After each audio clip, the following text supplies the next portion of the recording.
Apat kayo.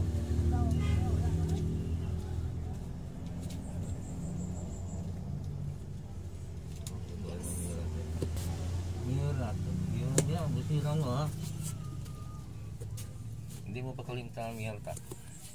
Bye-bye.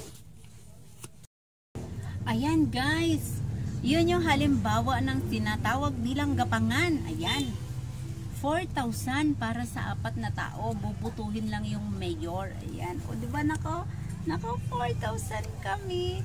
Thank you para sa aming mayor.